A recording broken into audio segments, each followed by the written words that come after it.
So this is Sarah's question. Can you talk about the characteristics of the term open and the open meaning of content? So can we say something about the word open? Why do we use that over and over in our discussions? All right, that's great. I'm gonna just throw it to Amaris, who's not prepared to speak about it, but I'm sure we'll have something brilliant to say because, well, she's Amaris. I think when we typically approach language, we have this one-to-one relationship where we find that every word has a meaning intrinsic to itself. But when we talk about poetry, we pay particular attention to the form because that's what opens the meaning in the sense that now a word is affected by the relationships, the words around it. So when we're talking about openness, it's when we're paying attention to not only the relationships between words, but also between lines, to the form, and essentially to the cultural and historical context in which it was written and read. So openness to me refers to all those different factors in dialogue versus closed, which would just be that one-to-one simplistic and ultimately false. Wow. Did you prepare that all night? No. Anytime you're ready to go to graduate school, just let me know, and I will support your candidacy. Yes, Max, can I ask you to speak to, there's an implicit valorization and applause and affirmation of the word open in our course, and closed is a bad word. We're very biased about that. We love open. We love open. Can you defend that? Why do we love open? What's so great about open?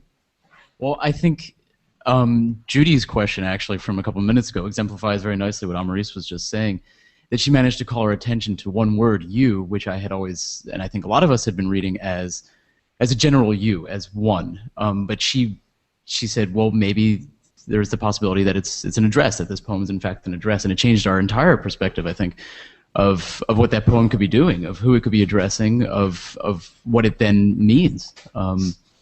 It's that potential, that openness that exists in the verse, in the language, that gives us lots of room for inquiry.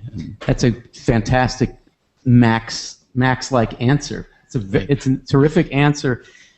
But you only partly went down the path I was trying to lead you to, which was the value path of saying, oh, up with open, you know. I'm going to turn to Kristen on that. Not that you couldn't do that, but it's time to go to Kristen. Why do we celebrate openness in life, in poetry, in pedagogy? Why is open good? As opposed to closeness? Well, if you want to go there, yeah. Well, I mean, I think it's the way that we think closure, of it. Closedness. Anyway, go ahead. Yeah, the way that we think of it, and I think the way that we think of it at the Writer's House is kind of has to do with Emily Dickinson's I Dwell in Possibility. And why is the I Dwell in Possibility so connected to the Writer's House? Well, because this is a space where pretty much anything is possible. Our community members can propose any sorts of projects, and we'll try to make it happen. And, you know, a lot of students make new magazines every year, and we have all kinds of cuckoo programs that have to do with Bruce Springsteen and Bob Dylan. That's not cuckoo. That's mainstream. Well, but it's not necessarily literary. Okay. So I mean, just because we are a literary space doesn't mean that we don't do other things and that we don't value other possibilities. So what does that have to do with openness? Open to many viewpoints, open to many arts, open to many styles. Mm-hmm. Including the closed style? Are we open to the closed style? Yeah, we're open to the closed style. We definitely are. So, in fact, Mod Poe... It's about inclusion rather than exclusion. Cool. Dave, I'm going to ask you to comment on this, and then we'll circle back to Julia on it. I just want to say that Mod Poe, I think a lot of people took this course because they thought it would be exciting to try a humanities and arts course in the Coursera model. There's probably 25% of the people who just thought, well, let's just give this one a try. Some people took the course because they're ready to take their study of poetry to the next level. Some people took the course maybe because along the lines of why Judy did it. You know, recently retired, hasn't done poetry at this level in a long time, would like to find out what's going on in the world of poetry. We're attracted to the word contemporary in the title, etc. And some people took this course, and it's a small number, but a very vocal and articulate number, because they wanted to be shown in a Missouri sense, like show me. I really always thought this was humbug. I don't get it. You know, call me a grump, call me old-fashioned, give me a sonnet, give me Keats. with this newfangled stuff, with its meta-poetry. I don't get it. We are open to that. In fact, Dickinson's poem is about that openness, right? Possibility includes and does not exclude other readings of it. So while the poetry we feature in chapters 1 and especially 2, 8, and 9 we're going to begin and end with that open poetry, with the poetry that says, the world isn't all about a finger saying mug, thwack, hitting the object and doing the work of denotation so that it's been there, done that, all done, no more to be said. Mug got it, right? So Colette is sitting here in the room knowing full well what I mean. Colette, give her the mic. Colette, do you know what I mean when I say mug, boom, thack?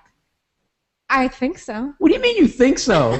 There's not a lot of ambiguity. No. You're wondering why I'm doing it, but you don't know what. Okay, good. Stay with the mic, Colette.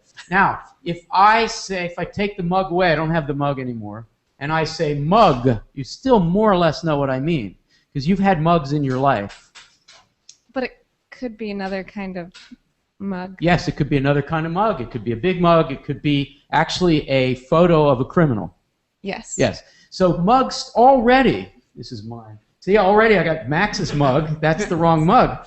Already, when we move away from the indexical pointing to the world sense of language, right, once we move even just a little away, I have to depend on your common understanding of mugs. And I might have to break up the ambiguity of the mug shot being what I mean. I say, no, the mug I drink out of, and you've got a platonic mug in your mind, and we convene. And if I say to you in the United States, don't cross when the light is red. If you've never seen that, once you make the mistake of crossing when the light is red, you'll probably get that convention, and we will be able to communicate insofar as traffic. Mm-hmm. But poetry moves to another place where we might say moog, even with the mug present. We might say mook with the mug present. Actually, if this does not symbolize the mook, what does? So already I've shifted our attention to the way language works in a completely open and ambiguous way. Now, if the word is something like this, or you, or world, so since you've got the mic, why don't I just ask you, how do you feel about this wide openness? Does the territory frighten you? Are you ready to go on that journey? Do you worry about a language that gets so ambiguous that no one knows what they mean? Any of those questions. Sorry to put you on the spot. No, it's fine. I don't worry about it, I don't think, because I think the multiple potential interpretations that people can come up with only enhance what the poem could have been.